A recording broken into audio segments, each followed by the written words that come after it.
রাসূল সাল্লাল্লাহু আলাইহি ওয়াসাল্লাম হাউজে কাউসারের সামনে দাঁড়িয়ে থাকবেন। আকাশের তারা যত বেশি, তার চেয়ে বেশি হবে পানপাত্র, গ্লাস। তো নবী সাল্লাল্লাহু আলাইহি ওয়াসাল্লাম সবাইকে হাউজে কাউসারের পানি পান করাবেন। ওই দিন অন্য কোনো ব্র্যান্ডের পানি চলবে না, শুধু হাউজে কাউসারের পানি চলবে। মাম পানি, প্রাণ পানি এসব পানি নাই, শুধু হাউজে কাউসারের পানি। কথা বুঝতে পারছো? কোনো ড্রিঙ্কস নাই, সফট ড্রিঙ্কস, হার্ড ড্রিঙ্কস, কোনো ড্রিঙ্কস নাই, শুধু কি হাউজে কাউসারের পানি। এই পানি ছাড়া কোনো পানি নাই। এই পানি যে খাবে, এই যে 50,000 বছরের সমান দিন, কিয়ামতের দিন, এই দিনে সে ইনশাআল্লাহ পিপাসার্ত হবে না, সে আর কোনোদিনও পিপাসার্ত হবে না।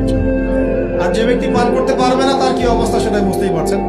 সবাইকে নবীজি পান করাতে থাকবেন। হঠাৎ পর্দা পড়ে যাবে, হঠাৎ একটা পর্দা পড়ে যাবে, অদৃশ্য পর্দা। নবীজি বলবেন, ইন্নাহু মিন্নি, এরা তো আমার উম্মত। কেন পর্দা পড়ে গেল? আল্লাহ পাক জানিয়ে দিবেন, ইয়া রাসূলুল্লাহ সাল্লাল্লাহু আলাইহি ওয়াসাল্লাম, ইয়া নবী আল্লাহ, হে আল্লাহর নবী, আপনি জানেন না, ইন্নাকা লা তাদরি, আপনি জানেন না, মা আহদাসু বা'দাকা, আপনার ইন্তেকালের পরে এরা আপনার শরীয়তের মধ্যে কত নতুন নতুন বেদাত চালু করেছে, কত নতুন নতুন আমল চালু করেছে, আকীদা চালু করেছে, এটা আপনি জানেন না।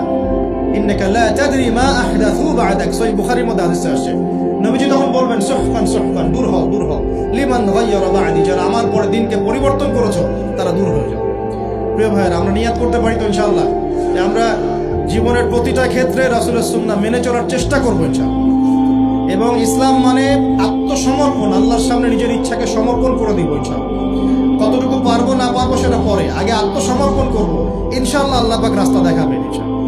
বিশ্বাস করেন, যে ব্যক্তি চাইবে আল্লাহর কাছে মন থেকে, আল্লাহ আমি নামাজ পড়ছি, মাশাআল্লাহ আমি পর্দা কায়েম করেছি, আমি কোরআন তেলাওয়াত শিখছি, দিনের ফিকির করছি, দিন প্রচারের চেষ্টা করছি, আল্লাহ আমাকে তুমি সুদও ছাড়ার তৌফিক দাও, আল্লাহ অবশ্যই তাকে তৌফিক দেবেন ইনশাআল্লাহ। যে আল্লাহর কাছে যা চাইবে আল্লাহ পাক তাকে সেটাই দিবেন ইনশাআল্লাহ। একটা প্রবাদ আছে যে মানুষকে সে কারণেই সৃষ্টি করা হয়েছে, যে উদ্দেশ্যে সে, মানে যে গন্তব্যে সে ধাবিত হবে, ওই কারণেই মানুষকে সৃষ্টি করা হয়েছে। যদি আমরা জান্নাতের দিকে ধাবিত হতে চাই, দেখবেন ওই কাজগুলোকে আল্লাহ আপনার জন্য সহজ করে দিয়েছে। এটা হবে ইনশাআল্লাহ।